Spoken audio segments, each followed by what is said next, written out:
Okay, I think I got it. And it doesn't show live. All right, I think I got it finally. All right, I think somebody went in there and put in a future up thing, and it just messed it all up. I probably messed some things up as well, but it's all good. We'll figure it out. And I really apologize for the inconvenience. I think maybe we will talk to the folks at Maxon and figure out a way to not have this happen again in the future. But anyway, I think we're good now. And if somebody can let me know if you can hear me and see my screen okay, we can continue. Sorry for the multiple starts and stops.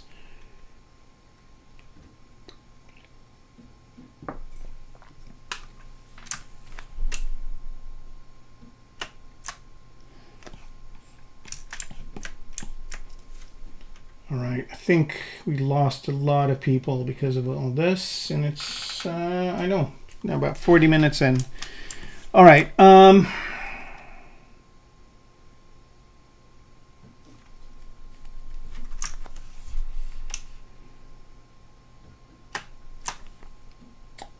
Guess I'll just continue to work. Maybe you guys will pop on, maybe you won't, maybe you'll watch this after the fact. Anyway, continuing on. All right, I'm going to work on this part here. And let's add some subdivision levels.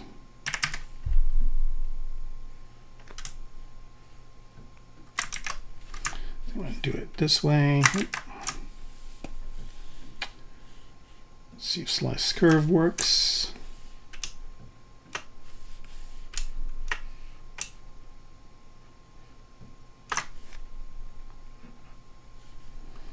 Right, just adding manual subdivisions here.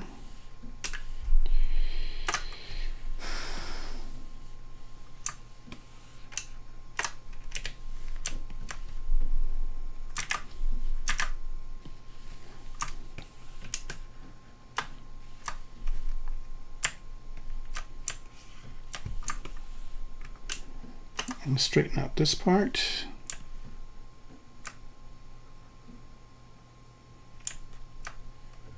I think this is working. It's on, yeah, start streaming.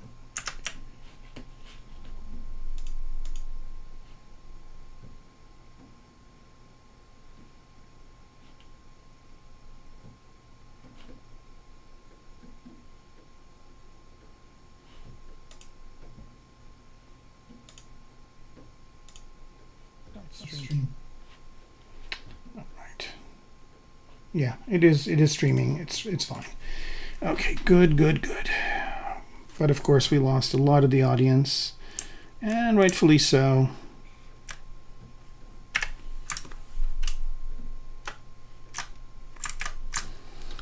Let's get a clip curve here, straighten this out.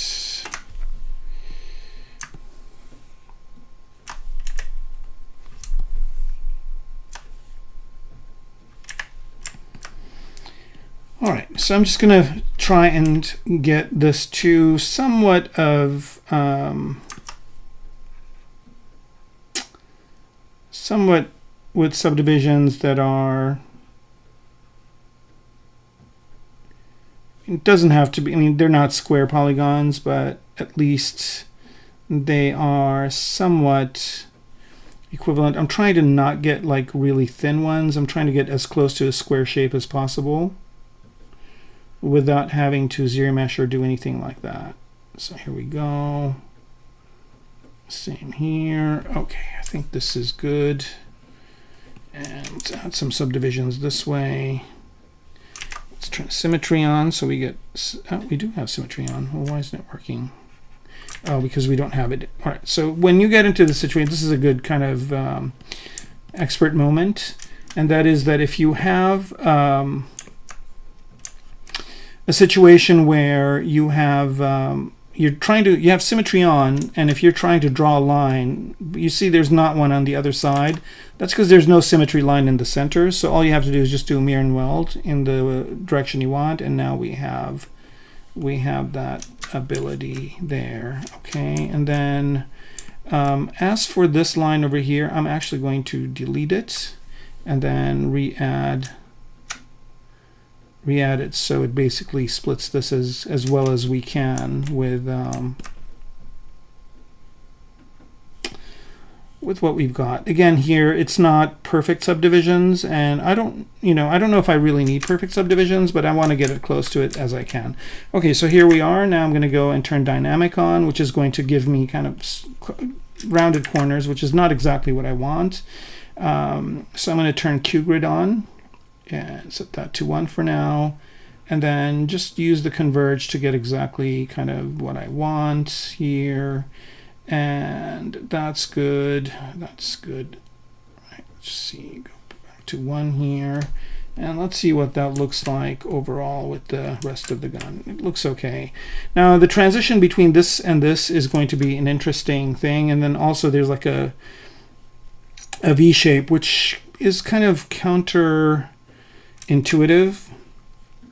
So what I'm going to try and do, which I probably should have done before I added all these subdivisions, but I think it's still going to work. I'm just going to mask all these points like so.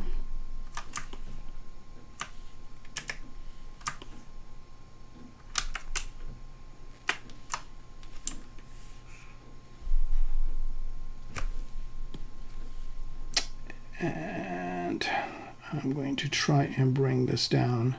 Now it's definitely messing up the topology that I had up here, but I don't really care because I can just delete those edge loops and redo them. That's what I'm going to do right now. Maybe not that one, but definitely this one, and this one. That's interesting. Oh, because of the masking, of course. Okay, let's clear the mask. And we'll just undo these edge loops here, and we'll just re-add them in a minute after we get this the way we want it. Okay, so let's see, did anybody come back on? No. Mass exodus because of the technical issues we had. All right. Let's deactivate, make this a little bit wider. To about there.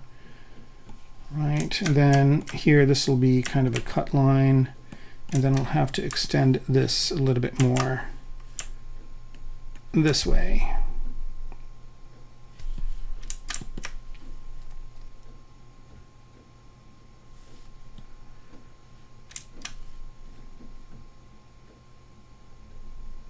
I'm going to go a little bit over because I can always get it to be the same size by just using clip curve here. Let's activate symmetry so we do it on both sides. Boom, there we go, that's that. Now I don't know if I want this to be over, so let me turn transparency here and try and just I don't know if clipping is going to do it. All right.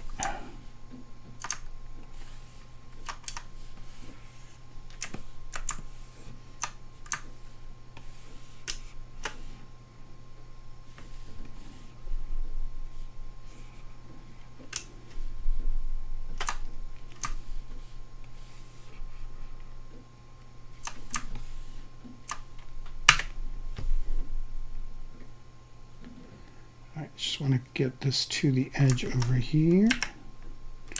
All right, so it just kind of continues on this way, and then I also want to get this down over to here. So it just kind of comes down this way, and then I wonder how this will look if I just do a little bit of now. How about if I slide this edge loop up? Edge loop partial.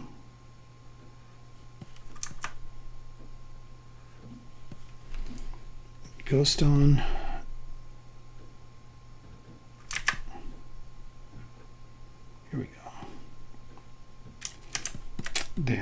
does it. That's pretty good. Okay. And then the other thing I also want to do is get these 2 points down to over here. Maybe not both of them.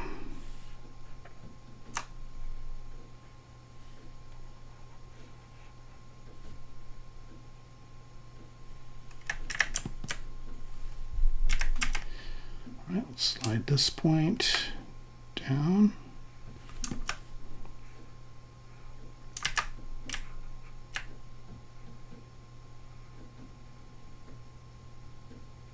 I must say I really like the way that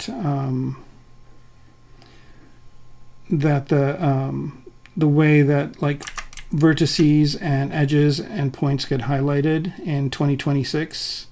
I think that's one of those things where it really makes a big difference in the new version. Okay, it's kind of interesting what it created there. I'm gonna remove it in a minute, but I think it's still pretty cool. Actually, let's do that right now. So I don't know if I need these. I'll just collapse them down. Actually, I'm going to just do the stitching of the points, which will be a lot better. And let's see, I want to go to the middle. This and this, this and this. All right, that's exactly what we want. And then I'm going to, again, just mask these guys. And straighten this whole thing out like that. Still a bit wonky. Where's it wonky? Here we go. Yay, exactly what I want. One little detail here, and I'm going to turn transparency off. And that is to bring these points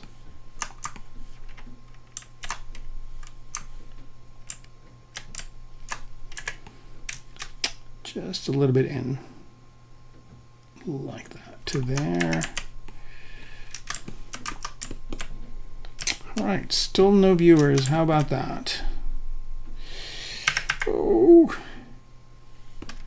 I don't blame you.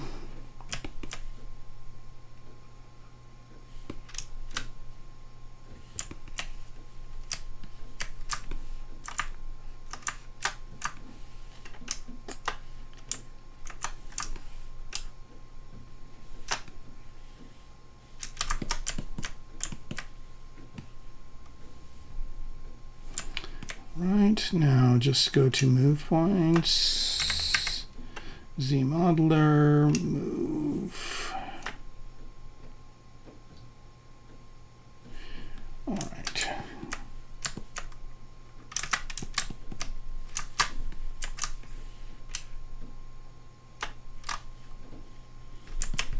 All right, let's see what that looks like. It looks mostly okay. There's a little bit of a kind of a topological kink over here in the back, but I wonder if I can work with that or if it's just probably work with it.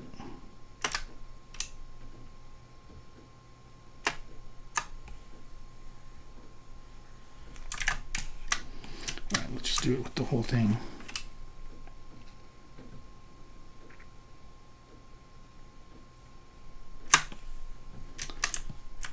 Nope, too much.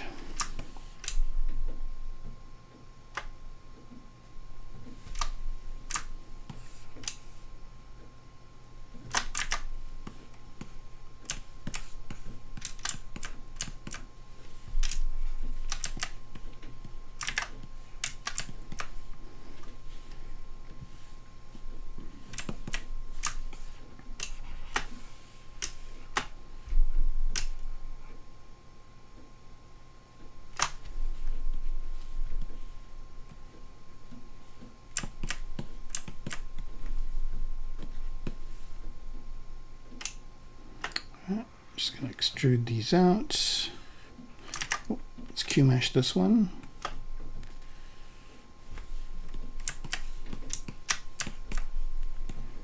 And I'm going to extrude this as well, or Q-mesh this, down to here.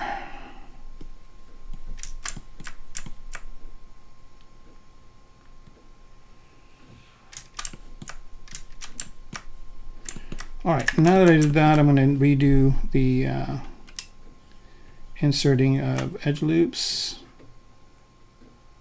Same thing we did before. It should be great if I could get this to be straight.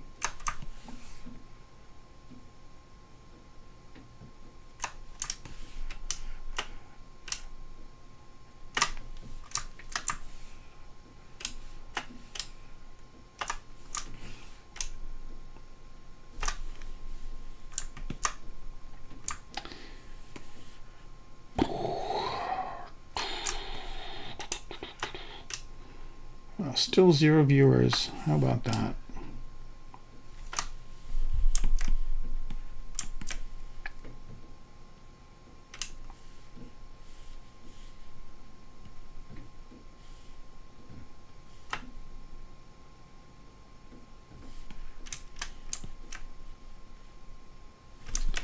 All right, let's see what that looks like. Looking good. Looking good overall.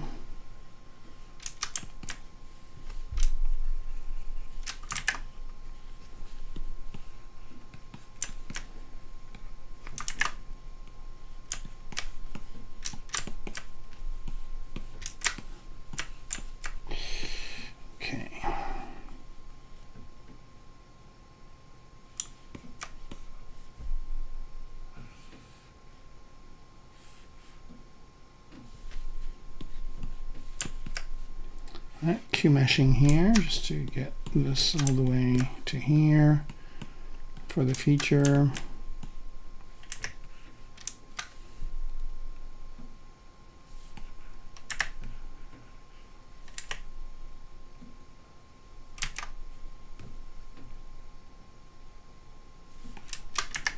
There we go.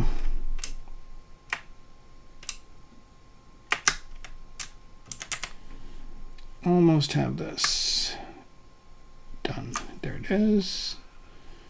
All right.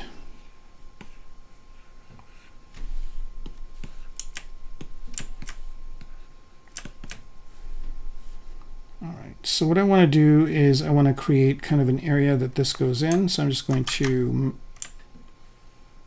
polygroup these guys. I'll do all of them.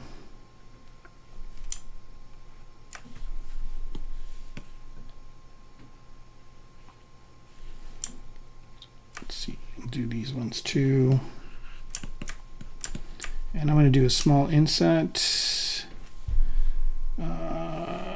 single poly. Let's just go just a tiny bit, and just push this in.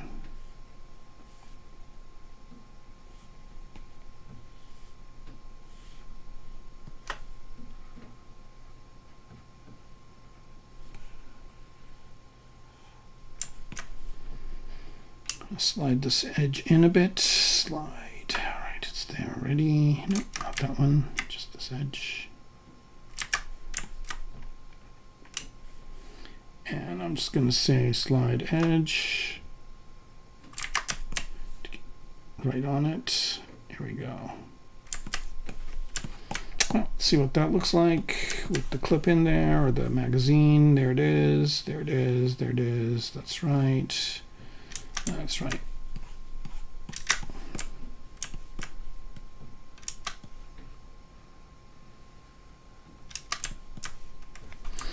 Okay. Let's turn dynamic back on.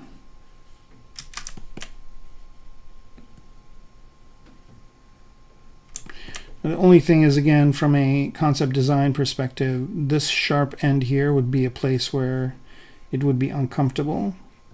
So what I'm going to do here is I'm going to turn polyframe back on, and I'm going to insert an edge loop over here. Do we have symmetry on? We do. Good. And I am going to mask. Let's see. Yeah. I'm just going to mask some edges. Mask.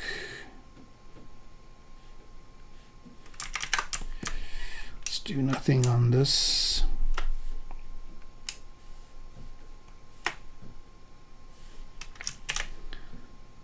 mask.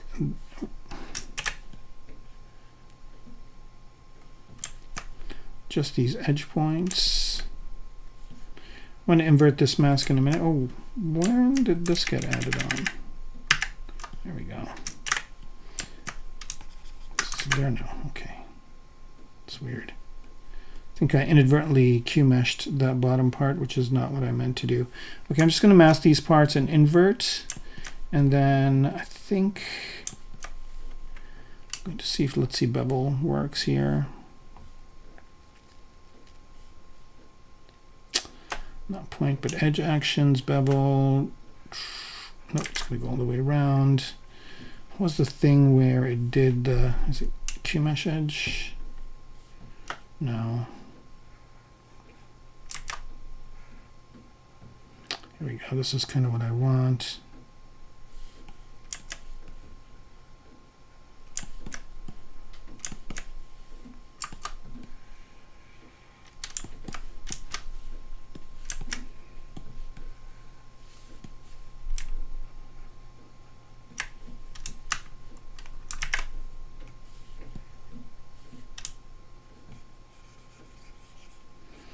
Right, at this point, I'm done with the polygonal sculpting, and I'm just doing normal sculpting. And what I'm going to do is just mask these guys because I don't want to mess with them. And I might as well mask these guys as well.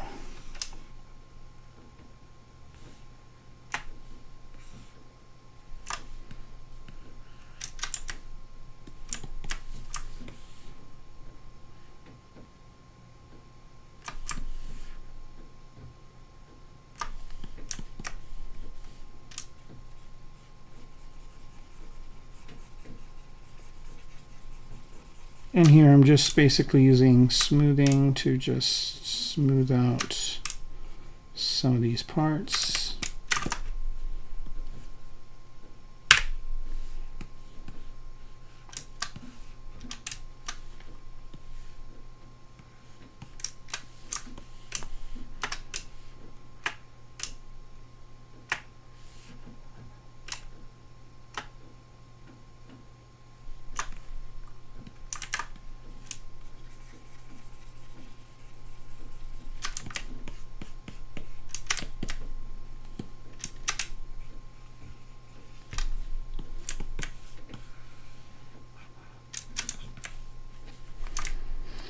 I don't know, I think I went a little bit too overboard on this, so I'm just going to go back.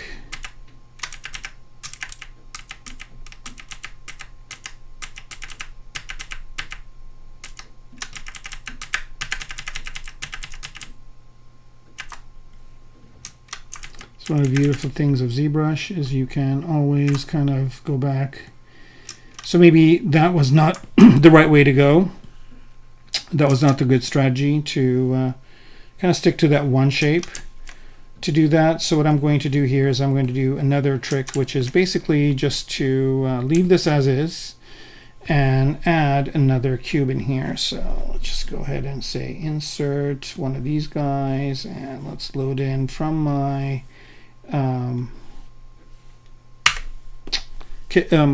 primitives kit, just a cube, bring it down.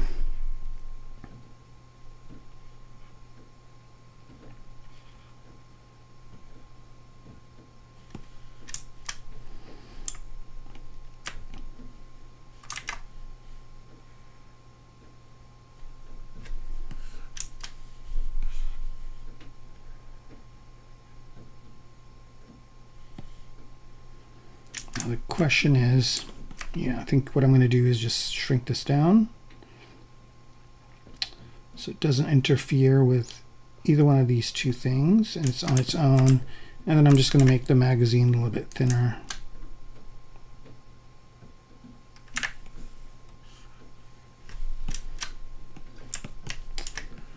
Thinner than that. Oh, let's let it autosave. Time for tea.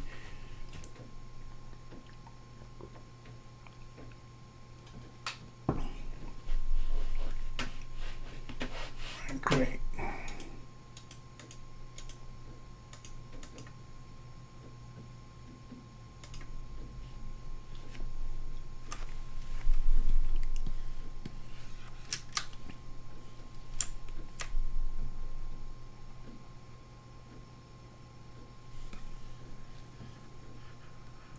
got to find a kind of a good, I think this is good right here. Right, so now this feature was added as a additional thing that I can individually work on, and I think it makes it even more interesting to just have this be there. Though I'm wondering if, yeah, Right, let me see what kind of topology this has.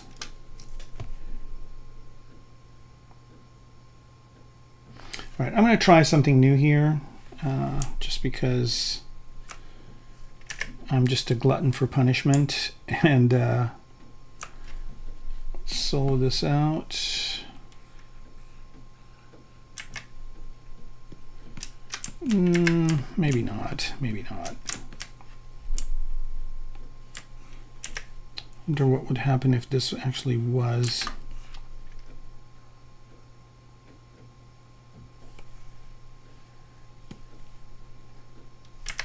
actually out.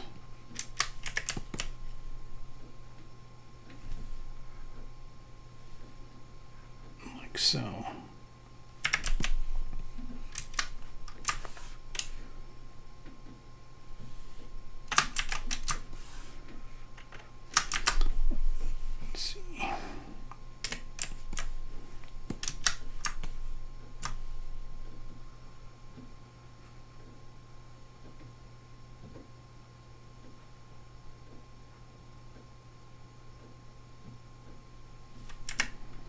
What if it did that, and then this? Nope. I'm just going to use the knife tool here. I just resaved, so I think I'm safe using the knife tool. So let's hope it doesn't crash. And see if I can just cut it this way. Did it modify the topology? No, it didn't. Here we go. Let's try it one more time. I had masking on. And pow. It did cut it, but it didn't remove the piece. I don't know why. But not a problem. You can just Q-mesh it out. Q-mesh.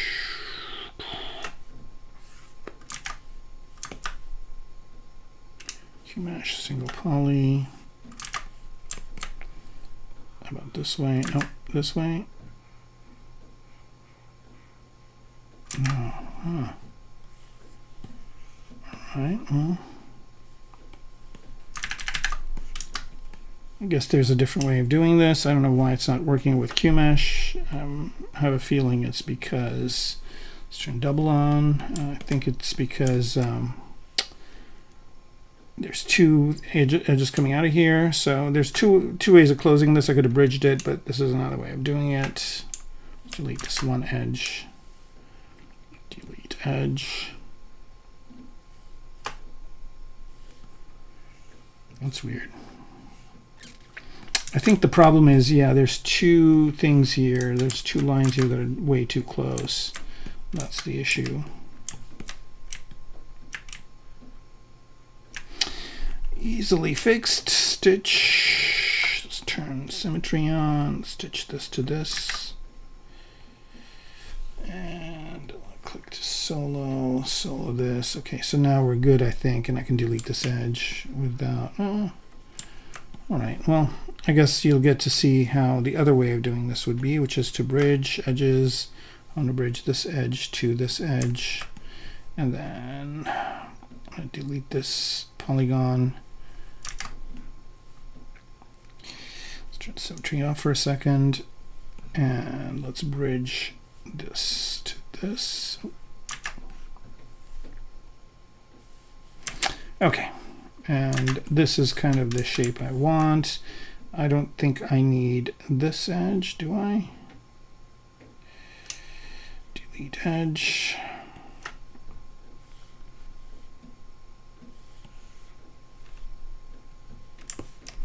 Turn symmetry off for a minute. Okay, I'm just going to mirror and weld this so I know I have symmetry, and I think this is fine. Now I've got a triangle over here, which I'm not really very excited about, and I can probably 1, 2, 3, 4, 5. Yeah, that's not going to work. I could probably draw an edge this way, but I'm not really going to worry about that right now. Just going to see how this works. If I just do a little bit more this way to create some sort of a cut line, I think it's not going to work. So that's fine.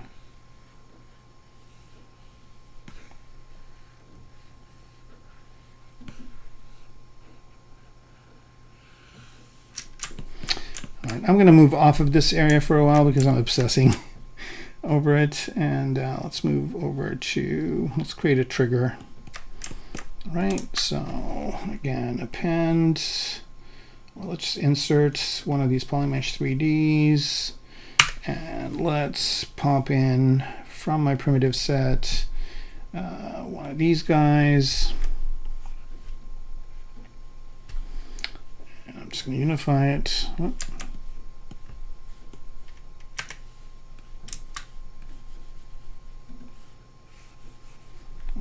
Where is it? It is. Okay, center it, unify it, so it's just nice and big, and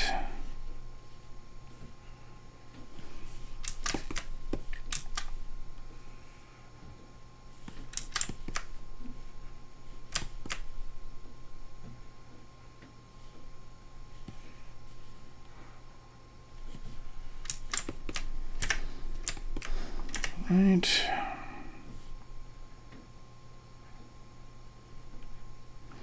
Have an angle up straight.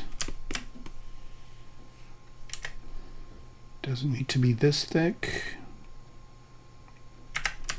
Something like that.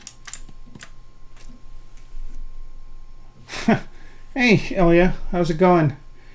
So I guess there are people watching. It's weird. It tells me there's nobody watching, but there are people watching. Yay. Happy to have people on. Getting lonely there for a minute. Okay, all right, let's add some edge loops here. So here I'm just going to insert some edge loops. Let's actually see what this is. I don't really need it to be all the way to here. Let's just kind of make it a bit shorter, maybe to there. And then what I'm going to do is add some edge loops here, but I won't need equidistant ones.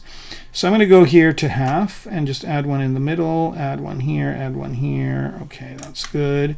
And then what I'm going to do is add a couple more, maybe here, like that. And then I'm going to take this one,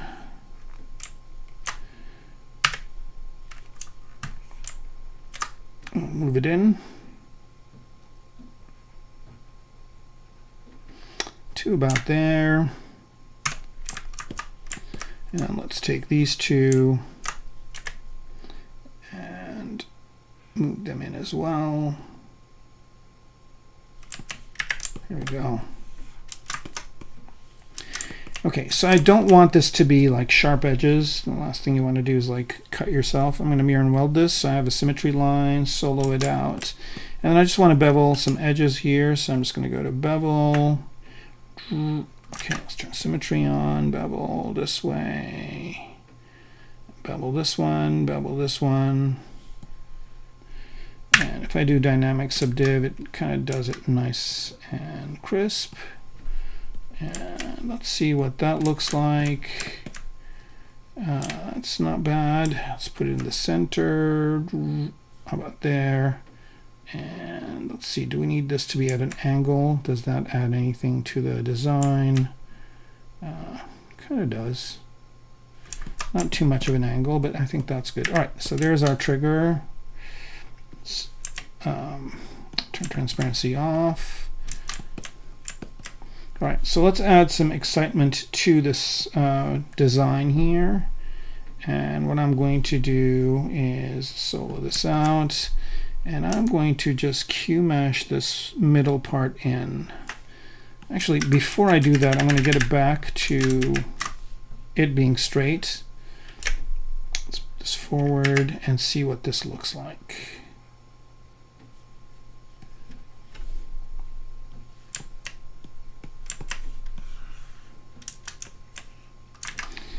Maybe not. I need more of a lip here.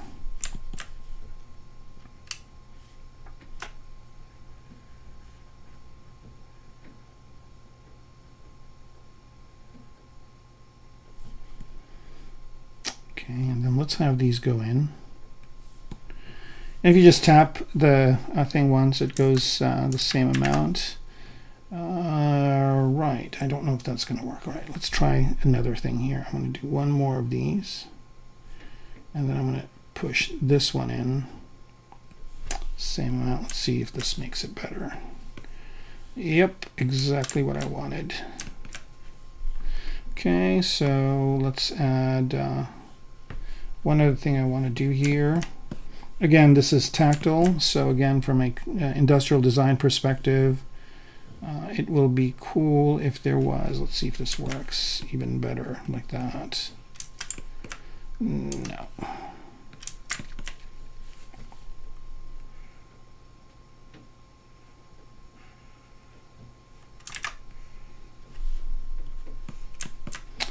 think I had the right idea. I just need it to go around. QMesh poly loop.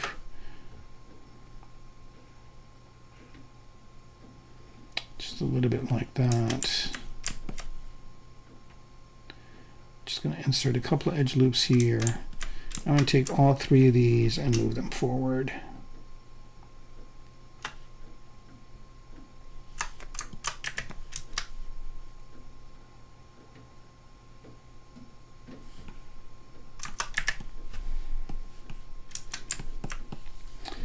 All right, and now again, kind of the power of combining sculpting with hard surface. I'm just going to smooth this part out.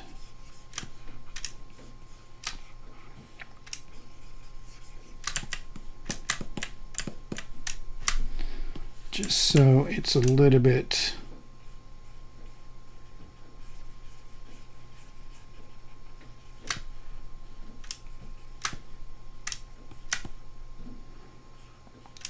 one other thing I need to do here is to flare out the back so it matches this inside part.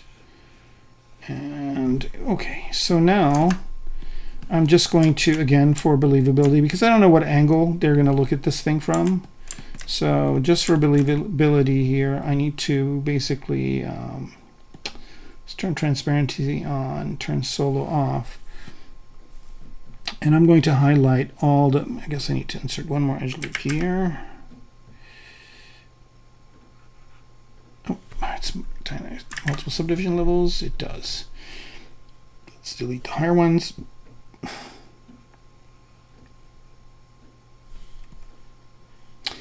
I just noticed this feature that I didn't know about, which I don't know if it was there forever or if they just changed it.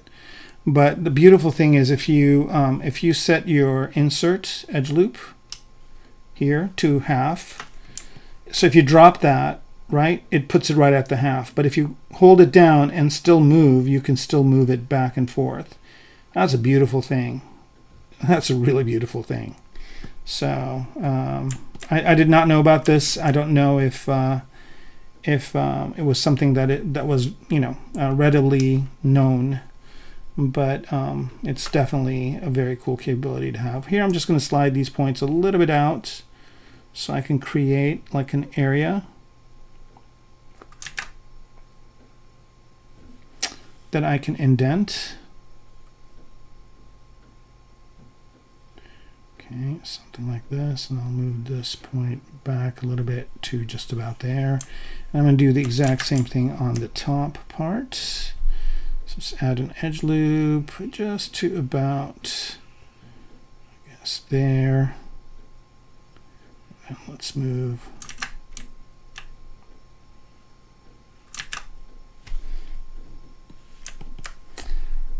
these points. I'm going to do this kind of wholesale if I can. Oops, not that. Let's move these forward. Let's see if that worked. More or less. I don't know if you guys know, like, there are certain songs that like stick to people's minds and you just cannot shake them. Like you just hear them over and over and over and over again in your head. And let's take some guesses Industrial 3D. ZBrush is good for characters. Yeah, it's good for characters. ZBrush is good for everything.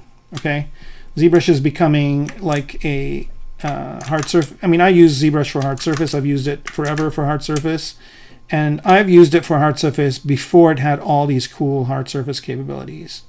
So now it's even more capable.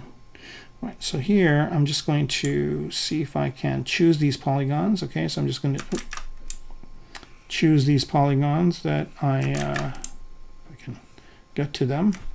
Here, let's solo this out. I think this might be a little bit easier if I didn't have dynamic subdivision on. And same thing with the ones over here.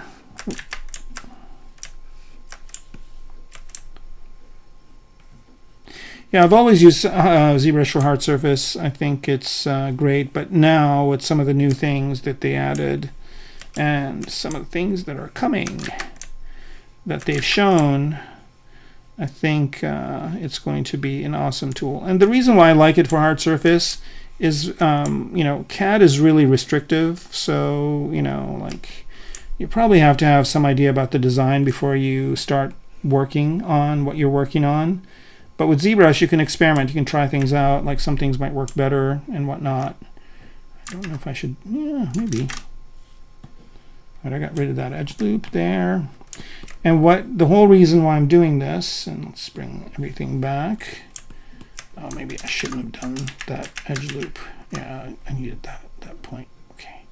And the reason why I've been doing this is because I just want to indent the area where the trigger can go in, just because I don't know how close people are going to get to seeing this part. So it'll be, you know, even if it's not seen, there'll be a little bit of a shadow or a glint or something that will show that there is an area for the trigger to go in.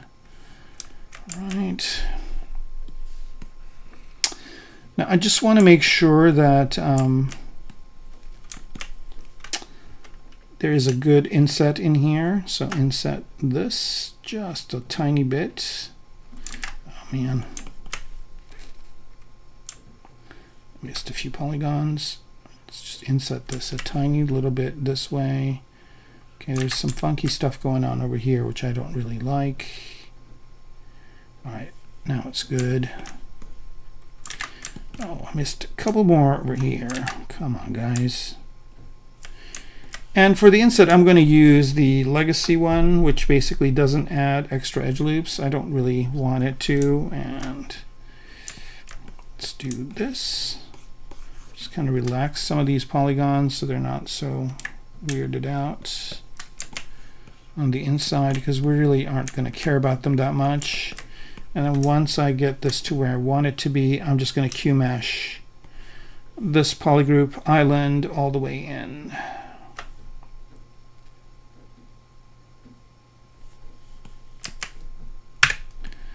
Right, so now let's bring the other piece back, turn off transparency, and let's see if we do see that part.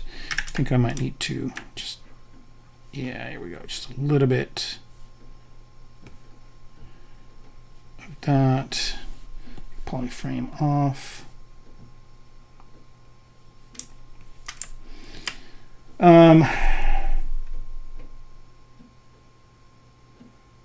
Do I know how to, is there a way to control multiple curves at once, i.e. to make a braid? I've had the first theme song from Fire Force stuck in my head since 2020. I don't know that song, but I believe me, I'm not going to look it up because that's the last thing I need. Anybody else want to take a guess as to what song is in my head, like that I can't get out? I'll give you one hint. It's recent. It's a recent song. It's a hit. It's not Taylor Swift. Right, so I'm doing that. Yeah, I'll do a braid for you. I mean, I'll show you how to do a braid if you're interested. Okay, I think this is looking pretty good. I like this trigger. I think it's looking pretty futuristic. And now I'm going to do the thing where I rotate it around a little bit. Just a tiny bit.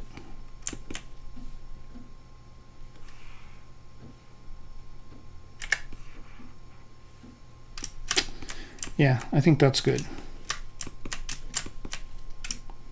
It's not as clean as I'd like, but it's clean enough. All right, braid. Let me do a quick save on this, and I'll go ahead and do a braid. So are you, I mean, it's not going to be like doing it in some program, but if you want to make a hair braid, you can do a YouTube search. There's a lot of different ways of doing it. The way I would do it is I would just go in here and I would pick, I don't know, let's try the helix. Let's see if that works. So if you pick one of these primitives, and this one's the right one. One of these guys will do it. There's another one too that's kind of a curly thing. Where are you? Spiral 3D. Let's see if this one will do it. All right, so Spiral 3D, and go to initialize, and I think it's the coverage is the number of, yeah, that's the number of curls. And then let's make the radius the same, and let's go ahead and change the displacement up. Still going from thick to thin, which is not what I want. I think I want these both to be the same. So let's go from 50 to 50. Something like that. And then let's go up. This is how you make springs and stuff too. But I don't know why it's still got a bit of a max displacement. Here we go.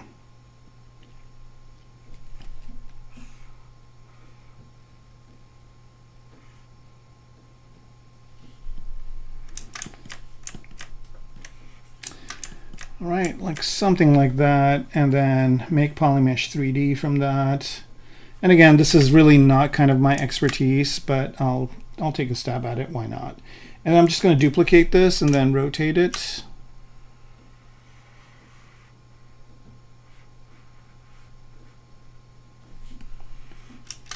I don't think I'm doing what you want me to do.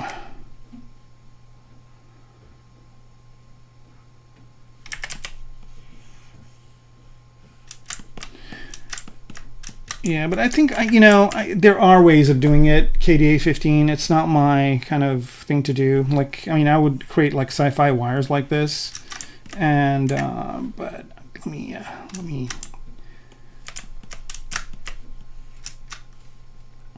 Yeah, the person to ask would probably be Mike Pavlovich, and he does streams where he has Q&As. So I'd ask him. He's kind of more, all over the place with the stuff that he does, and. So let's see, this might be one way of doing it, but I'm thinking of like a braid. How does a braid, let me look at some reference here. I'm going to give this another 2-3 minutes, and if I can figure it out, I'll do it for you guys. Here. By the way, if you don't subscribe to me on Instagram, definitely do. Follow me on Instagram, and you can see all my cool works. This is stuff I did in ZBrush lately, which is kind of this evolved xenomorph. And posed these guys in Character Creator. I have multiple of them, bunch of renders and whatnot. But let me look up braid. See a picture of one, and I think that might give me a better idea. Well, it is kind of the same thing that I did. I think, oh, well, let's try this. What if I just move this over like that?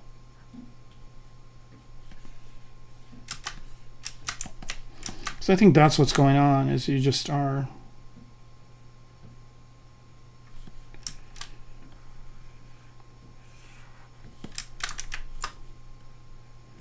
doing something. I mean, it's just like hair like this. Now let's inflate these guys a bit too. Let's see if that helps.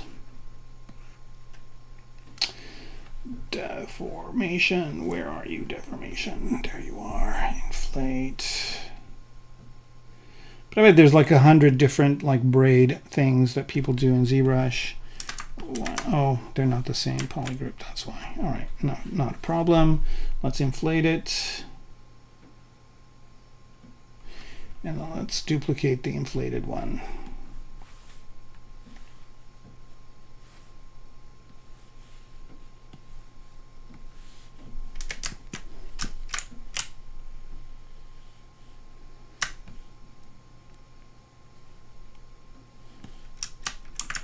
Let's look at the pictures again.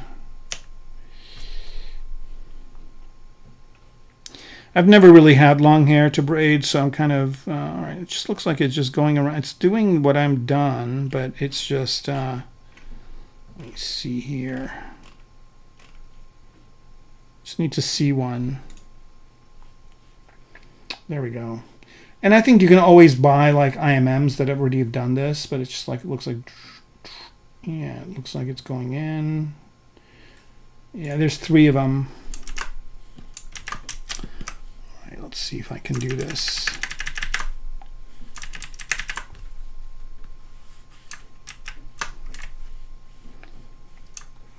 One more. I'm going to try and do these all in the same subtool.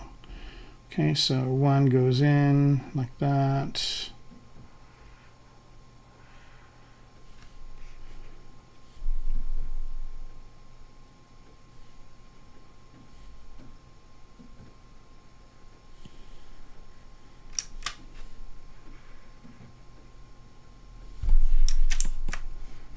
I think I'm getting close.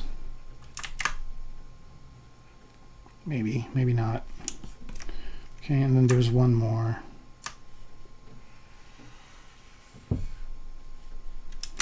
I don't know if this one would be better off if it just was rotated around like this. No.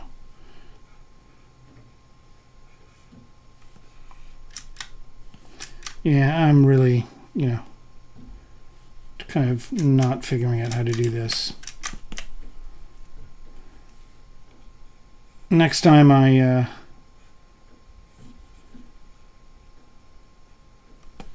am with somebody with long hair, I'll have them teach me how to do it. All right, I think, I mean, you know, not the best braid, but I think that's one way of doing it, and I think that's kind of, you know, figuring out how the other ways go. But no, I mean, I've got here, if I go into my library, I bet you if I go into my hair stuff, I already have a braid that's made. So let's just go into brushes. Where are you, brushes? Brushes. And go into IMM. IMM curve probably, and hair. Let's see if there's something in here. There we go. Let's look at these ones. Nope, that's not it.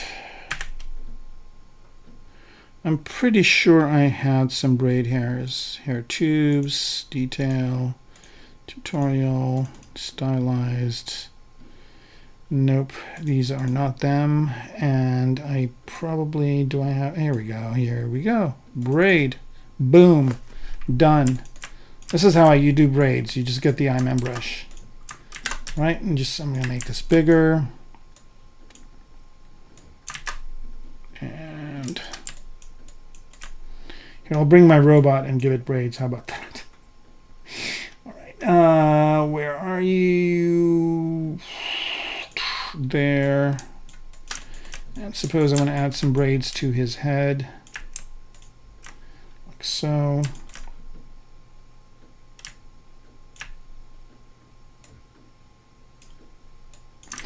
All right, so the thing with this brush is that it's going the wrong way, and I don't know why. And also, size is really big. I'll start here and there. It's too small. Find the right size.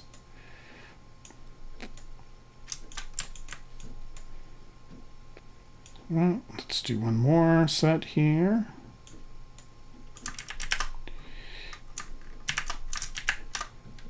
All right, so once it's done, you just click once, and then basically it puts the geometry there for you, and then you just move it.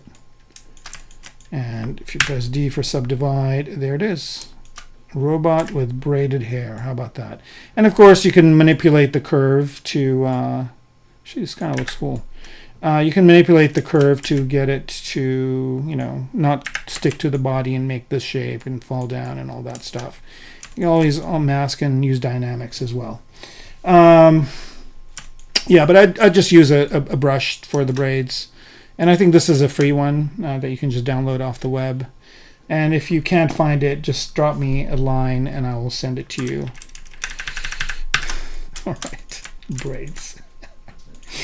Yeah, sorry about that. It's not something that I've ever done before, and I'm sure it'll come up at some point in a project and I'll have to do it. And if it does, then I will use this gun to shoot the people who tell me how to do it. Kidding again. All right. All right. I think I bent this the wrong way. Here we go. This is kind of the way I want it to go. All right. We still have not guessed the song in my head. Come on. Somebody's got to guess it. It's not that hard. It's a song that it will stick in your head. It will not get out unless you wash your head with soap. All right.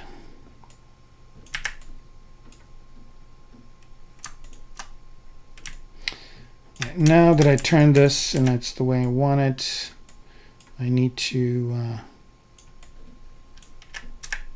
go to the top of this and move this forward.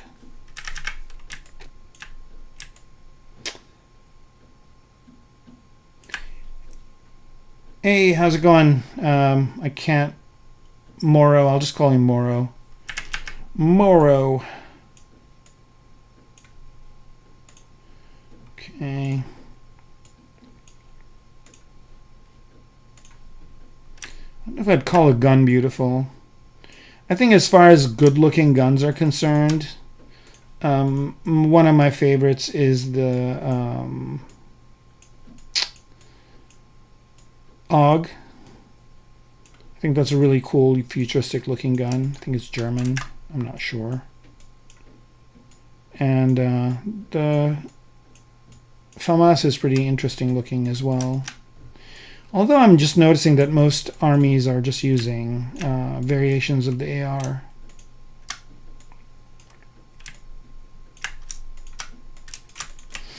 All right.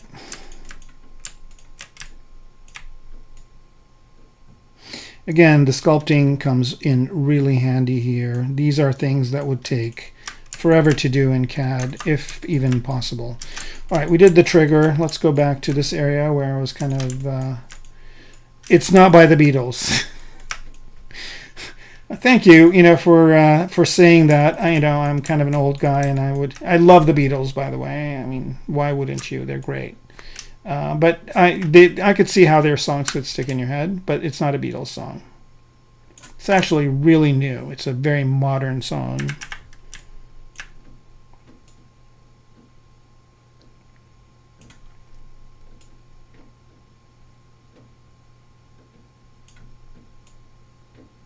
And it's just really sticky. It's a really sticky song. It's a good one. It's a good song. It's just, and it's not something you'd think I'd listen to. I'll give you one more hint. Like if you look at me, you look at me, and you wouldn't see like, yeah, that's what this guy would listen to. All right, back to the knife brush. Let's hold our breath, and I'm going to do a few more cuts here.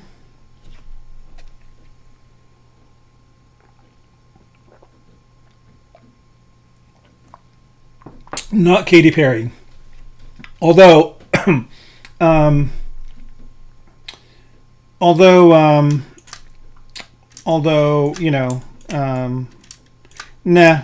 you're not even in the vicinity.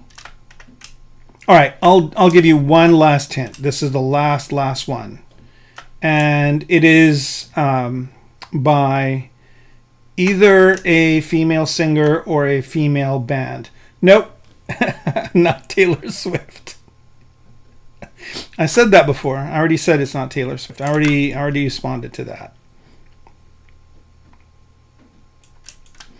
I already responded to the Taylor Swift point, and it's not her. I have not listened to the new album. Sorry. Haven't had the time. I do like some of her songs. You know what I really like? And look it up. There is a mashup between Taylor Swift and Nine Inch Nails, and it's the "Shake It Off" song from Taylor Swift, and it's the and I don't know what the Nine Inch Nails song is. I think it's the Perfect Drug. It's the Perfect Drug from Nine Inch Nails, and a mashup of that, and also Shake It Off by Taylor Swift. So Perfect Drug and Shake It Off. So you guys could look it up. It's really, really good mashup, and it's almost like it was made that way. It's not. They've somebody just put them together because they figured out they have the same beat, and it works really, really well. But that's not the song.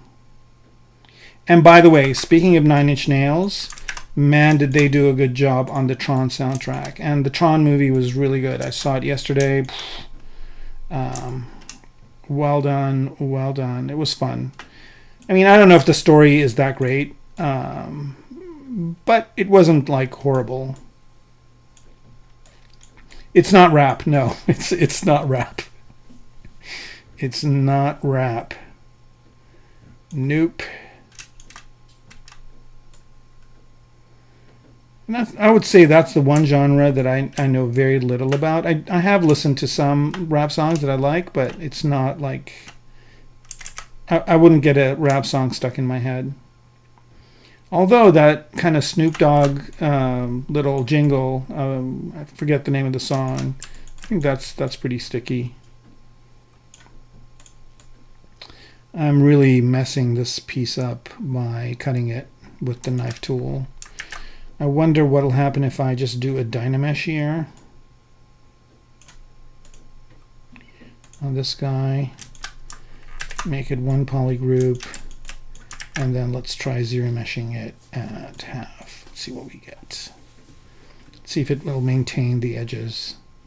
I don't know. You know, I should have kept this. I'm going to zero mesh it and keep the groups. I don't know why I didn't do that first. All right. Anybody else want to guess the song, or are you guys giving up? Should have a prize that will make people more driven.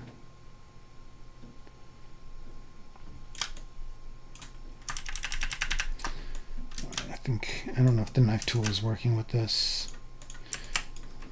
I think this just looks fine like that.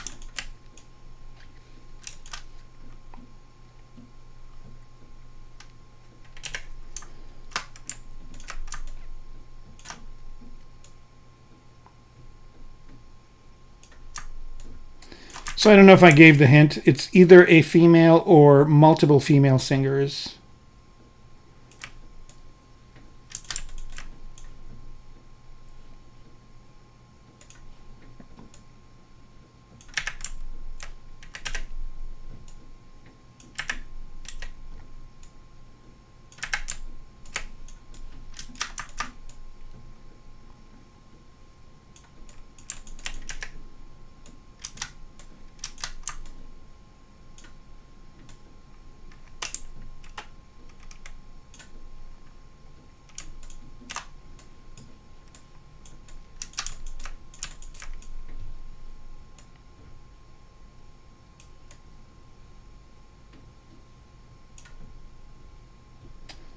No, not Spice Girls.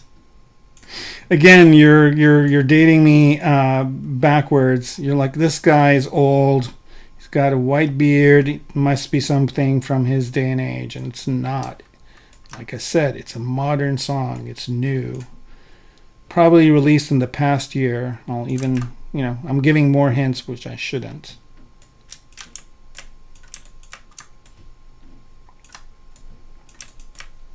It's not even the genre of music that I listen to, but I do like it.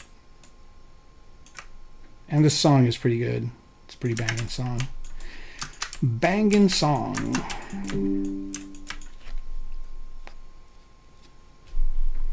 Oh, you gave up, but then you didn't. Yeah. All right, well.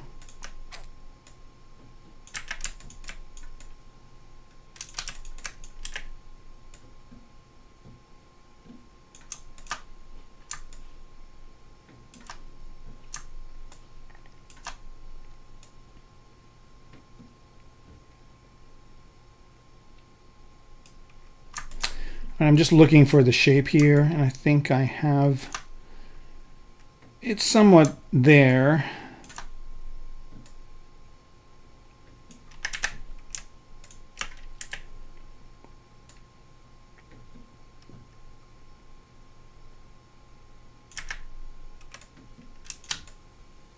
Whoa, what's this little thing over here? That's weird. There's like a little cube over here, and then another little one over there. What is going on with these guys? Are they part of this? No. What are they part of? Part of that? No. What are they part of? They're their own things. For some reason, they're there. Okay, well, you know. There's one more over here.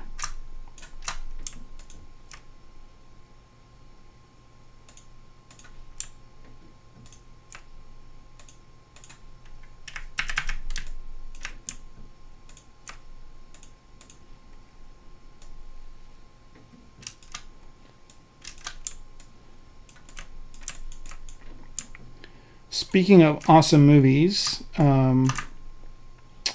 see this guy alone? Yeah, I don't need that one either. I don't know how these guys got there. Speaking of great movies, I just watched 1917, I think it is, again. That's such a good movie. Such a good movie. Like, just visually stunning. And the way that they did that whole thing with the camera is just unbelievably good.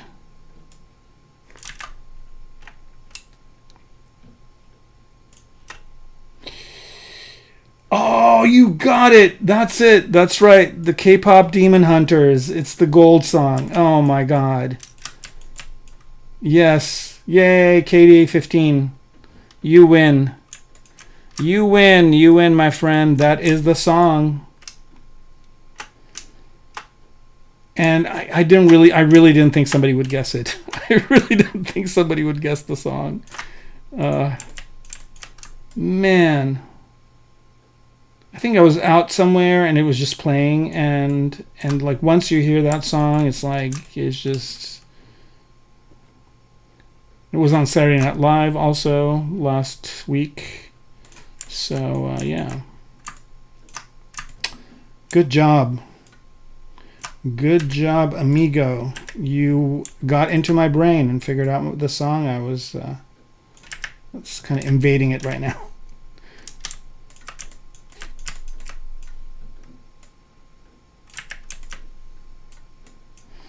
All right, I kind of like that curved look I just gave that, so that's good. All right, this is looking really, really neat for like a killing machine. So happy that somebody guessed it. Wow. Awesome, awesome, awesome. Yeah, I mean, I wouldn't usually listen to that type of music. I mean, I do, you know, I do listen to some K-pop here and there, but I'm not like, you know, it's not like in my playlist or anything like that. But if it comes on, I do listen to it. But yeah. Nicely done.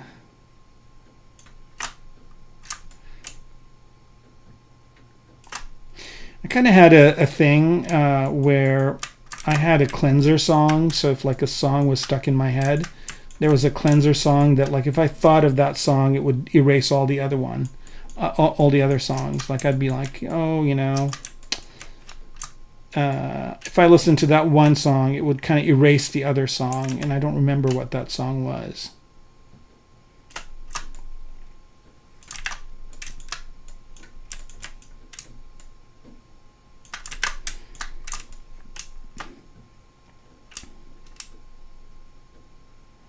KDA 15 for the win.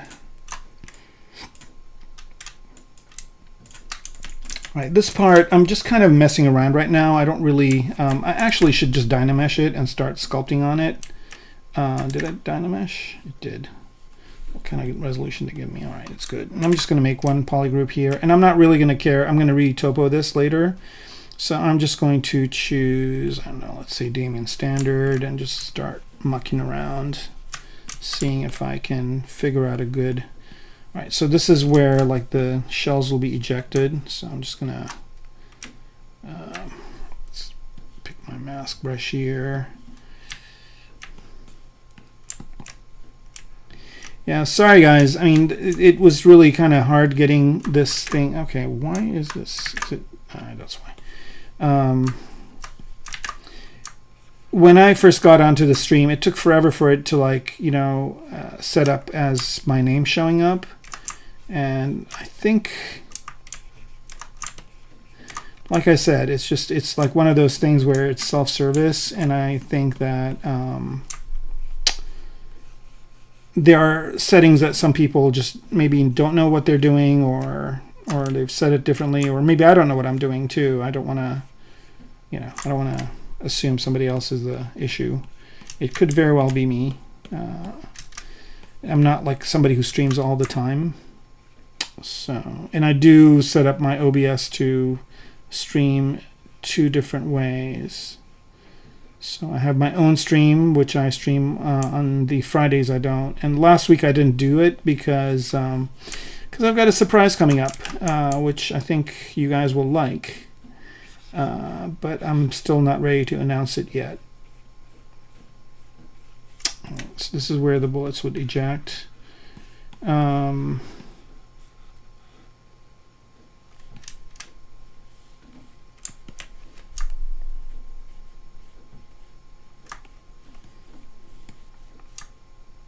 And I'm doing this on both sides. It wouldn't do it on both sides. It would just do it on one.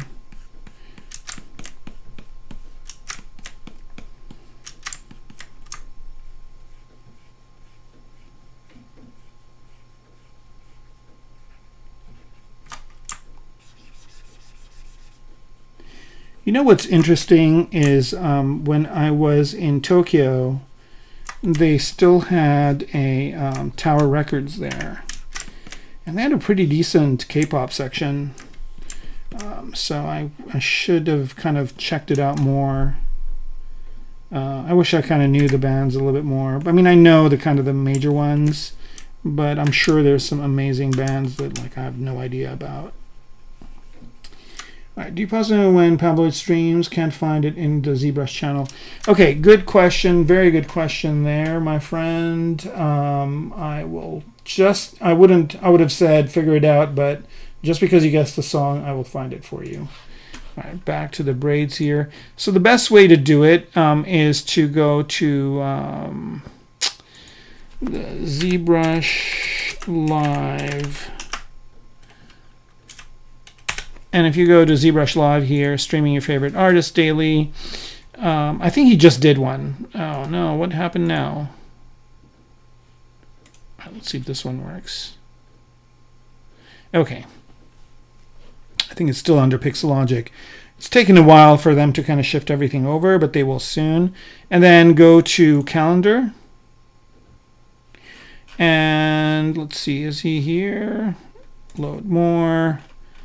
I think he says something about Q&A or whatever.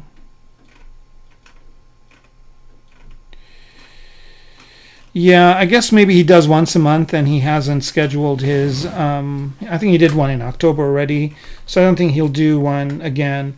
Another person you can ask is Shane Olsen. He'll know as well. And then Pablo will know as well. So one of those guys. I don't think Pablo is streaming on here. Is he? No. You might ask one of the girls too. They might know because they probably have long hair and they've braided it. So, I mean, if I knew how the braiding worked, like the hair braiding would work, I would figure it out. But I've never braided anybody's hair. I have sons, don't have daughters, so unfortunately, don't know. All right, so this is kind of where I would check right here. So here, I'll put the calendar in the chat for you guys, and you can look at it there, and just keep an eye on it, and he'll pop up. I think he'll do one in November. So, but I think he did one the other day. I'm not sure. Okay, let's see. Let's load more. Actually, we can load more. Let's see. Nope, that's it. That's all of it. All right. Okay. Back to this. And here I'm just kind of messing around. I don't really have any succinct idea of how I want this to be, but I kind of like this look. Although I don't know if it needs to be on both sides, but for now it's fine. And I'm just going to have to, again, just figure out what a cool design would be for this. That's kind of cool.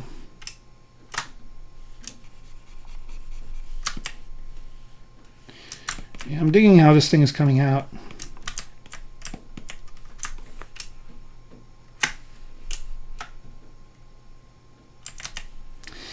It's kind of funny. Just work has kind of been really dry lately for the entertainment business and games. There's a lot of people out of work. There's a lot of great artists, like super amazing artists, people that have been around for a long time that are in kind of limbo, in kind of a holding pattern. A lot of them are doing other things, making tutorials and whatnot.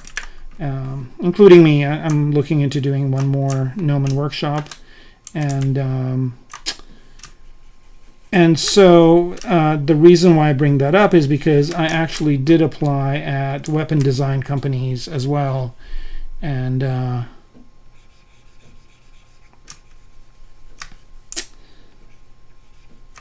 so your skills kind of transfer over to other things, and the only reason I know so much about guns is because I play Call of Duty and Battlefield and those kinds of games, and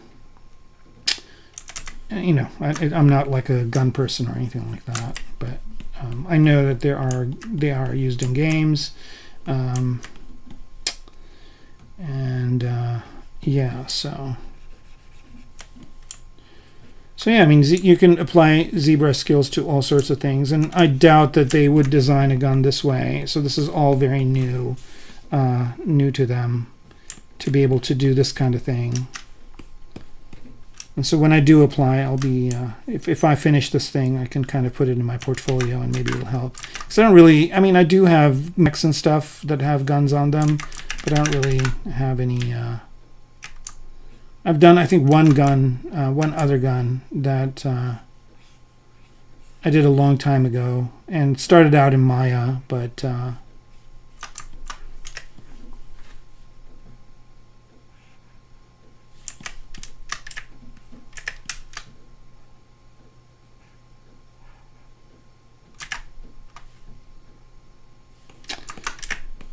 yeah, but I don't think it's portfolio ready. This thing, if I spend a good amount of time on it, it probably will be. So I'm going to go a little bit over today. I know I came on half an hour late, so I'll make it up. It's fine. And plus, I don't really have anything I was doing afterwards anyway.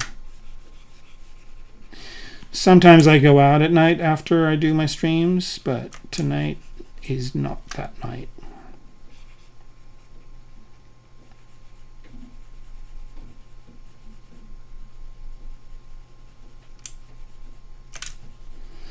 I've already had dinner, so nothing is compelling me to, All right, so I think I'm going to put a rail on top of this to put a sight on. And we'll do the sight next time. Today I'm just going to mess around. Here I'm just messing around, just kind of playing around with the shapes. Again, this is one of the nice things about ZBrush is just I create a morph target here to come back to. I should have created one before. Okay, so I'm just going to delete the morph target and go back in time to before I did that indentation to maybe about there. Okay, and I'm just going to store a instance so I can get back to that point in any area that I want. And that's a really kind of neat thing in ZBrush, is just kind of having that memory spot that you can always get back to. It's kind of like a morph target, but on steroids.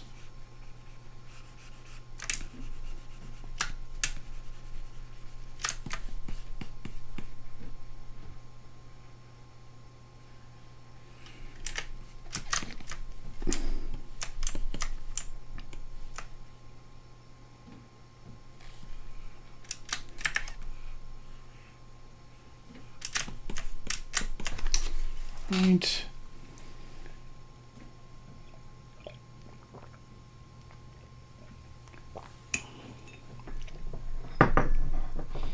All right, finished 1 cup of tea. I usually make 2 cups for the stream. I've got a whole other one. And the weather is getting cold again, so tea is more delicious when it's cold outside, not the tea itself. All right. Yeah, this is just kind of doodling here, figuring out interesting shapes. I just thought of something here. Let's see if this is gonna look good.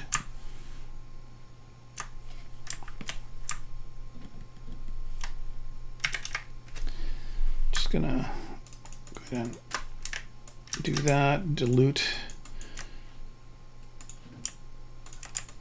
Not dilute, but kind of feather out the mask and see if it'd be cool, kind of like the Og, to have this kind of sticking out a little bit. Like that.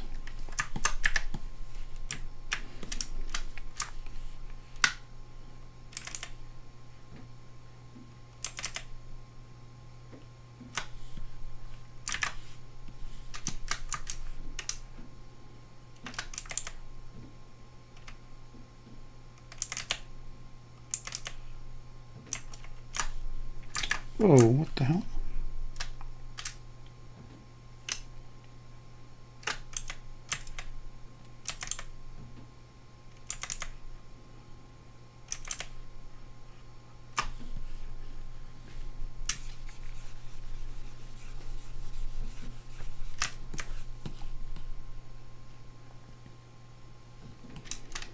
That is kind of cool. I wonder if it would look better if I actually even made this part bigger.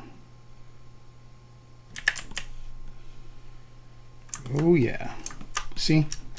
This is kind of stuff you can't do in CAD. You cannot do this in CAD, and you cannot do this when you're doing like modeling in any other type of program. I noticed that you can maybe do some of this kind of stuff now in Blender. It's gotten like the capability to do higher polygon sculpts as well, which is interesting.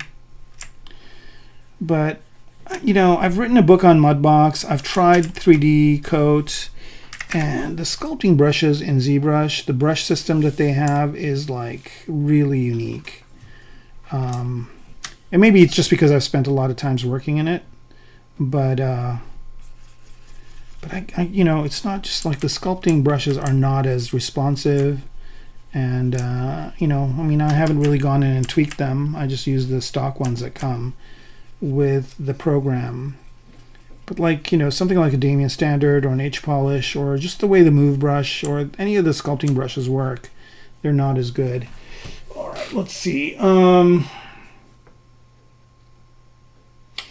All right, did this. Thanks for did this. Yeah. Did this, I guess. Did this. You did this. Thanks for stopping by, man. Or lady. I don't know. I don't know what your gender is. But yeah, thanks for stopping by. I'm going to be on for another maybe half an hour or so. Just again because I started late because we had all those weird problems with the naming. Oh yeah, I'm really liking how this is kind of shaping up.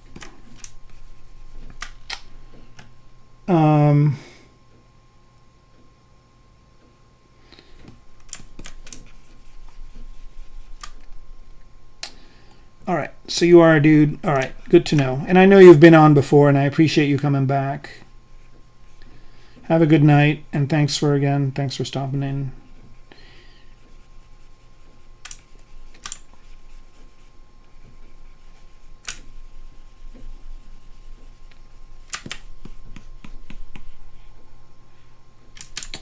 I wonder if this would be better if it's in 2 parts. So here's an interesting thing, which again, I hope it's going to work. Is I'm going to quick save just because like I kind of like some of the advancements I made with this. Now, one of the things about this that I don't like is like there's just too many lines going all over the place. Like there's this line, there's this line, there's this line. So I'm going to try and see if I can either connect them together from a design perspective. See, like if I just connect this one to this one with this line, I think it makes it a little bit cooler looking. And then here, there's all the stuff going on in the back. Maybe I can move this back a little bit. Again, just all the stuff that I'm doing with sculpting is stuff that is hellish in any other type of program. And with ZBrush, it's just a breeze. And again, I'm not really, like, the topology of this doesn't really matter at this point. It's just... it's just basically, you know, kind of doing freeform design. Kind of like sketching, I guess. 3D sketching.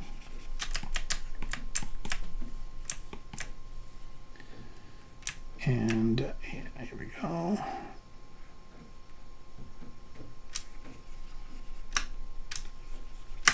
Just trying to find an interesting shape, playing around to...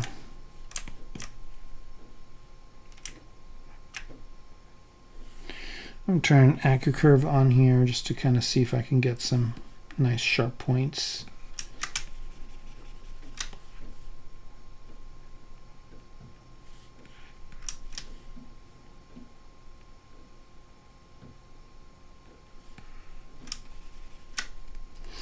So ZBrush is 25 years old this year. And they're going to have the ZBrush Summit. I don't know if you guys saw, but it's in November, early November.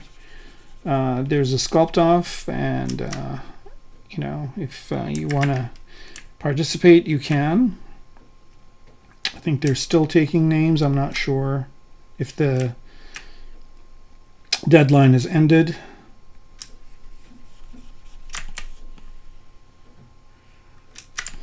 But it's always a fun event, and there's always good prizes, and there's always some amazing art that people create in just 3 hours. And people participate from all over the world. Yeah, 25 years. Unbelievable. And I started using it pretty early on, but not from the inception. It's funny because, like, you know, when it first came out, it was like a 2.5D program, and I knew about it. I saw it at SIGGRAPH and whatnot, but I remember walking by and talking to the guys, Ofer and Jaime, and I don't know what that was. I think it's just the Wacom driver. And so, but I you know, 2.5D was interesting, but I was more interested in 3D. I think in those days I was using Softimage, so it was kind of like, you know, not a big deal. But I think around version 2.5, I want to say, or like when it got into like some of the 3D parts, I went on ZBrush Central and I saw all the amazing work that people were doing with it. I'm like, okay, I got to learn this thing. Seems like it's pretty cool. And man, I got to tell you, like, the capabilities it had back then are nowhere near what it has now. Like, it was just so kind of new and esoteric. But it did have a really good brush system. Like, they nailed that one pretty early on. And then I took a couple of classes with Ryan Kingsleyan and Maddie Spencer. And I've never looked back, and right now it's my #1 software that I use for sculpting. All right, let's see. Could I do some interesting things with this?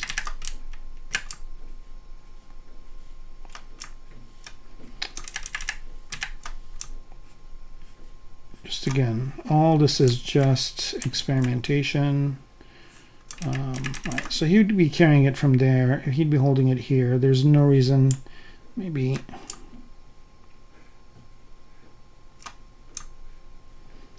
Again, this is just very rough. None of this is going to be final. It's just getting the idea of what getting some design ideas, and once I nail it down, then I will implement these in kind of a cleaner way. But right now it's just quick and dirty.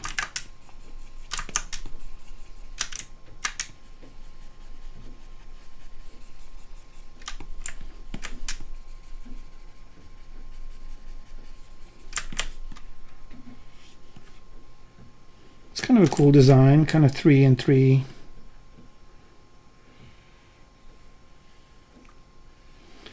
And again, remember I have that marker that I set, and so I can always get this back to where I had it. I can always undo also.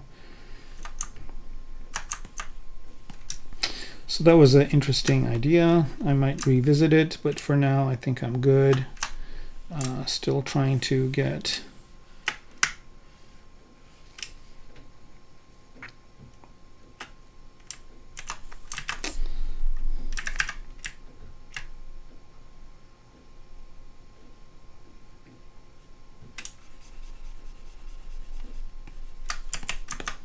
can't believe somebody guessed it, but it's a pretty popular song, so like I knew that if I brought it up, somebody would guess it.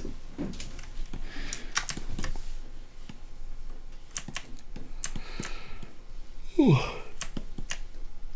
Why am I yawning? I'm not sleepy.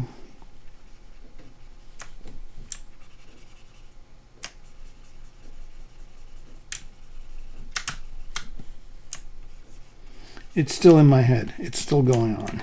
It's still, I'm still, it's just like, it's such a good kind of, invade your head kind of song.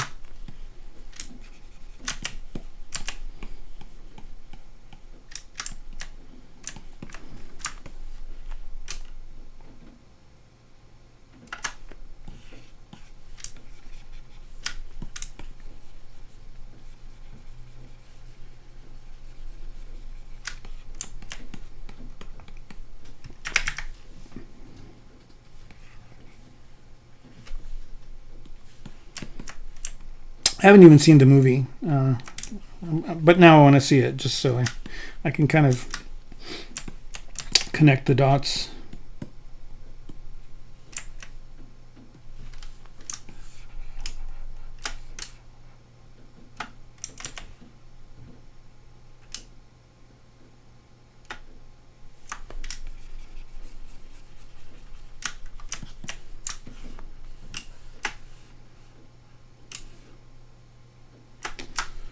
All right, who's left? Who's left?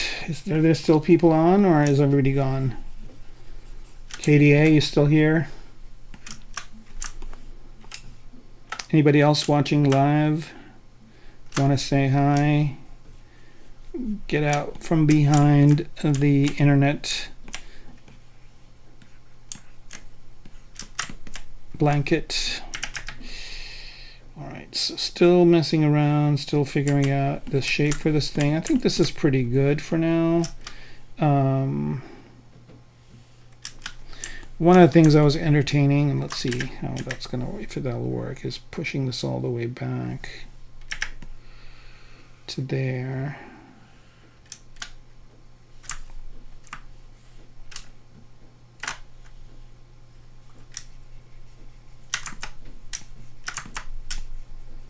Again, this is just Dynamesh. This is just me messing around.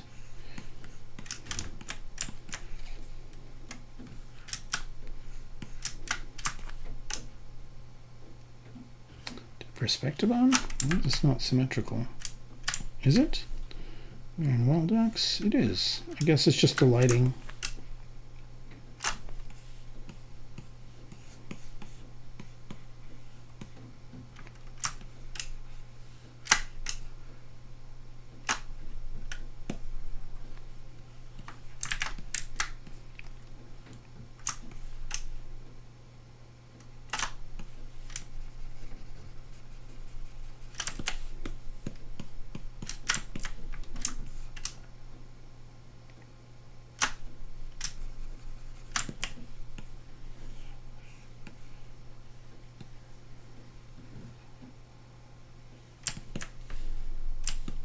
You know what would be cool is if this was such a well-designed gun that you could choose to eject the bullets from the left or the right, or if the gun was intelligent enough to know like how you're holding it, or how the robot is holding it, because again this is being made for the robot, and it could know like to eject the bullets from the left or the right based on how the robot is holding it. And again, the whole thing that started this robot and everything around it is Alakazam. Hey, how's it going? Thanks for lurking. As a ghost. That's neat. Love the icon, or the icon or emoji.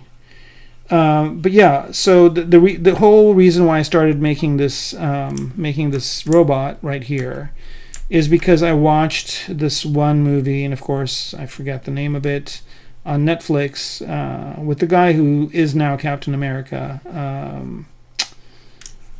I forgot the name of the song, the movie, but anyway, it was really cool. And one of the things that like cemented it for me was like this robot. There's this really cool robot fight in it, where they're in like some Russian city or something like that, and there are these two kinds of robots. There's the bad guys have their own robots, and then the good guys. Like there's this car that comes over and drops off all these robots, and they start fighting, and the way that the robot moves is so well done. And like it's holding the gun in one way, like it's holding it this way, and then just goes like completely switches over and holds it this way. So it's one of those things where robots can do that. They're ambidextrous in a way, and I thought that was so cool. So it just kind of got me in the mood to design this thing. All right. Something point or line. I forget the name of the movie. The movie wasn't like that amazing. It was a good movie, but it wasn't like wow, But that part in the movie, just like I just want the entire movie to be like that, like the whole movie, where it's just like these robots fighting.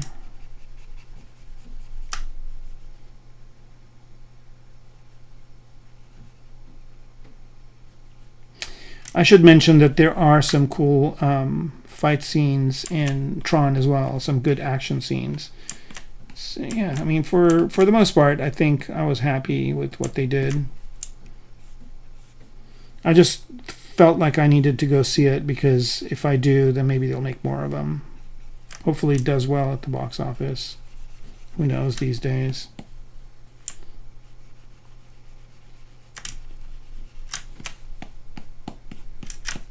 Okay, I'm messing around with this some more.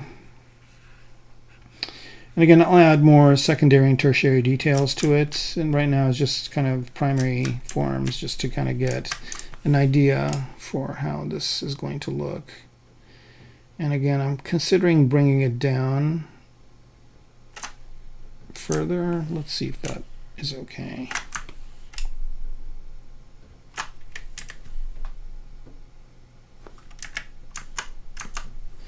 Again, since it's Dynamesh, I just, do one of these guys, and it just adds equivalent polygons. This is just the right amount of polys for it, for what I'm doing.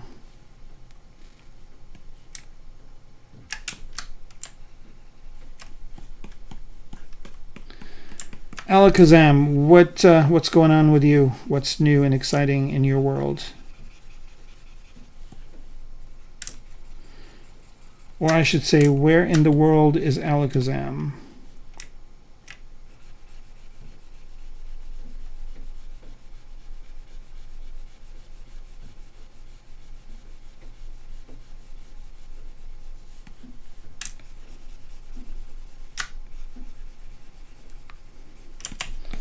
All right, trying all sorts of different ideas here. And I probably will save this file with an undo stack. So the way that works, by the way, is you just go to under File. Undo history is there, right? So when you save it, it will save the undo history. And if you save the undo history, you can, when you bring it back, you can go back in time and change things around. Whereas if you don't save it with undo history, then you will only get what you have in the last state of the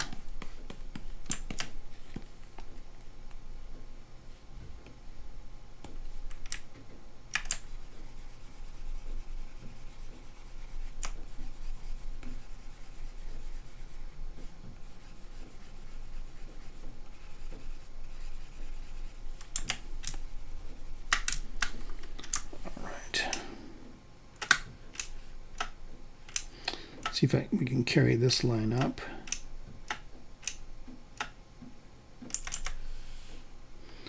It's funny, you know, retopology has its own kind of language in a way, and so does design.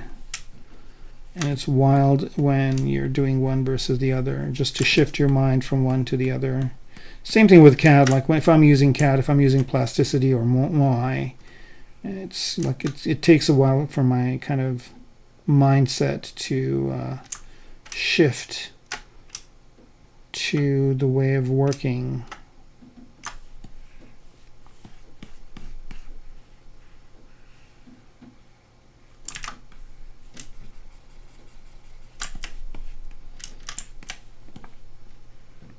This might even be interesting if it was like empty, like if I just pushed in. Oh, North Carolina, awesome. Awesome, awesome, awesome.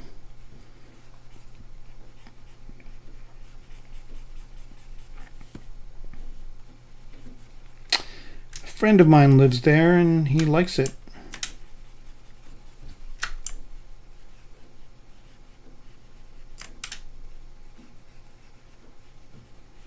I've never been to North Carolina. I'd love to go.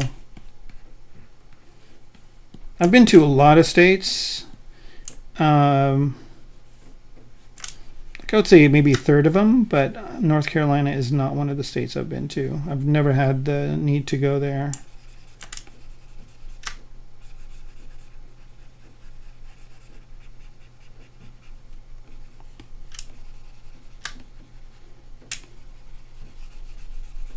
I think Stephen Colbert is from North Carolina or South Carolina. I forget which one. He's from one of the Carolinas. And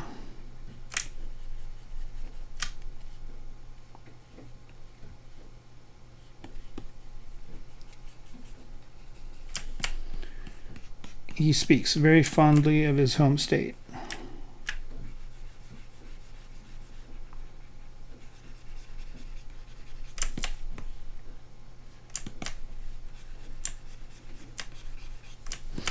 All right, still kind of doing the concepting on this part. I'm happy, almost happy with what I have here, but not thrilled. But I think I'm kind of, again, if you find yourself kind of, for lack of a better, more polite word, pixel fudging the same thing over and over again, it's time to move on to another part. So here, let's go ahead and work on this thing right here, which I think for the most part is good, but not exactly where I want it to be. Yeah, they do. All right, well, you know, I mean, if I ever want to move away from LA, I will definitely consider it. Although nowadays I'm considering moving to, you know, like if I were to move now, I would probably move to Tokyo. I'd probably move to Japan. I'd love to spend 5 or 6 years there. And I can never get enough. I've been 3 times and I can never get enough of the place. It's so amazing. I love the food. I love the people. I love the culture. It's just, you know.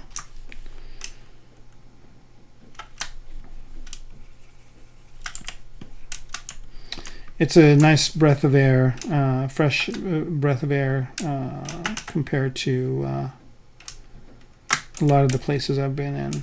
So, but if I were to move in the US, I think my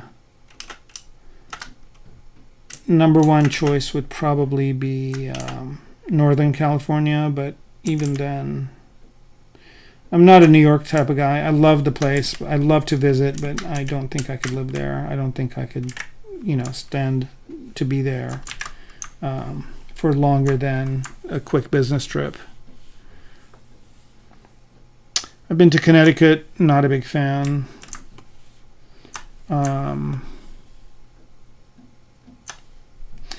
But I don't know. I mean, I've only been to some parts of Connecticut. I bet there are parts of it that are amazing. But the city I've went to is a little bit too not my speed.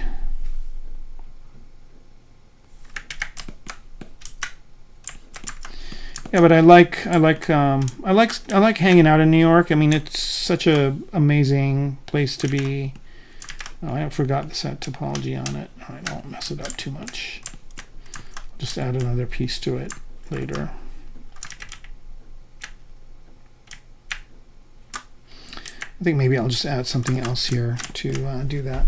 Oh, you've been here for oh, okay. All right, you've been there for 25 years. Okay.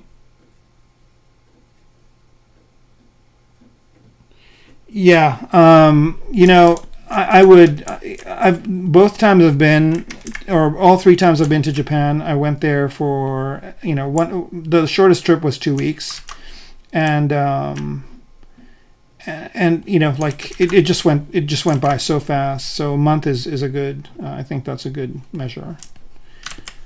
I would definitely, I'd definitely, of course, any amount of time is good, but I would definitely not go for like 3 or 4 days. I'd definitely go for a good amount of time.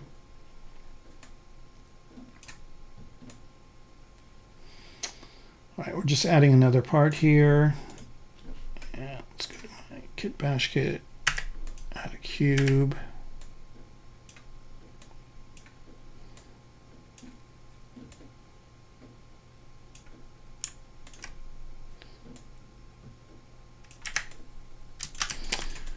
And also, I think isn't Epic in North Carolina? I think Epic is there. I think it's there. I'm pretty sure it's there. Or is it's South Carolina? I'm not sure, but I know Epic is in one of the Carolinas as well. I think the only time I kind of had a opportunity to live there was when I thought maybe getting a job at Epic would be a good idea. Yeah, California is nice. It is a, it's super expensive now, which I'm not too happy about, but it is a nice place to live.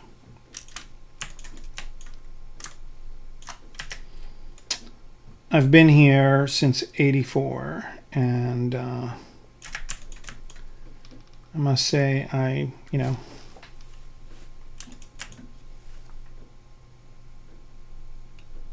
Oh, yeah, there you go. If I ever get a gig with Epic, I will move there in a second. Now, what's Epic making nowadays? What would Epic make that it would kind of work with my style? I'm sure they're not hiring. I'm sure they're kind of in the same boat as everybody else. But the good news is that Epic has a lot of other businesses as well. Like they own ArtStation, I think.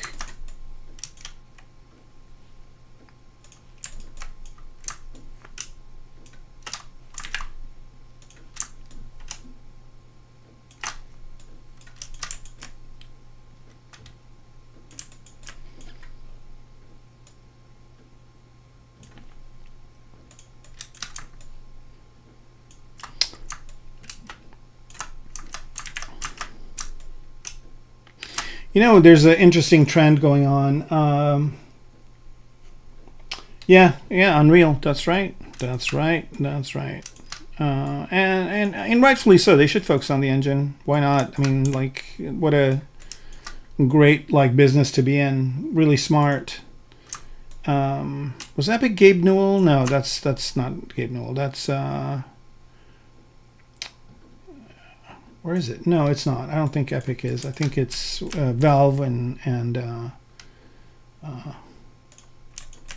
yeah, but it's interesting, like what just happened with EA. I don't know if you guys heard, but EA got bought by went private, so it's no longer a public company. I think some investors bought it, and it's going to be interesting to see what the shakeout from that's going to be.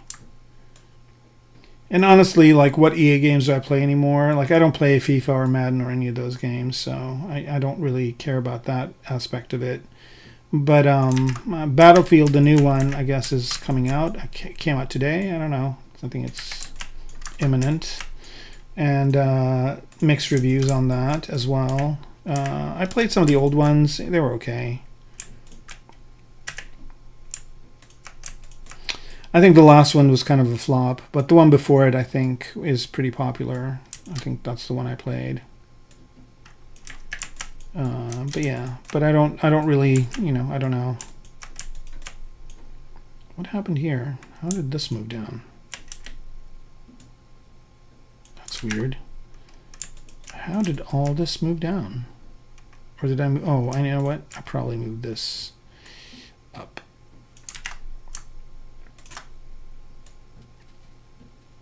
Okay, so what we want this to be up here, and let's move this up as well. And this one too. Yeah, Epic would be a fun gig. I wouldn't mind working there. Although, I mean, I do know enough about Unreal Engine to be able to put my assets into it, but like, I don't really. I think, once the programming starts, I'm out. I've done enough programming in my life to want to do more. All right. Yeah, that's pretty wild. And then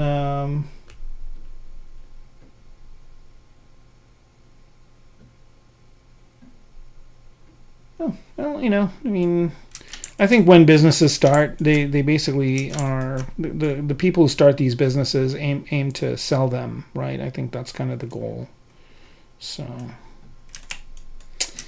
All right, we're getting close to the half hour here. I think this is a good time to stop. I'll do a quick render just to kind of see what this looks like. Let's turn perspective on. And let's pop the light over here. I know what I've got, like some render filters going on. Let's make it bigger. All right, well, we made some good progress today. I've got some good ideas on where to move from this. I think I'm going to wrap this up pretty quick next time. I don't think I'm going to spend too much time on it, and then we can jump back onto the robot. All right, folks, Alakazam, thanks for chatting, man. It was fun. Hopefully one day I'll come to where you are and in North Carolina and visit with you. And everybody else, thanks for joining us, and have a good day or night wherever you are, and happy ZBrushing, everybody. We'll see you soon. So I'm on, I think I'm on the Friday after next. However, I might not be on because Lightbox Expo is happening, and if you are going to come to Lightbox Expo, I'm doing 2 demos at the ZBrush booth. I think I'm going to be there on Friday and Saturday, so the schedule is not finalized yet, but when it is, I'll let you all know. All right. So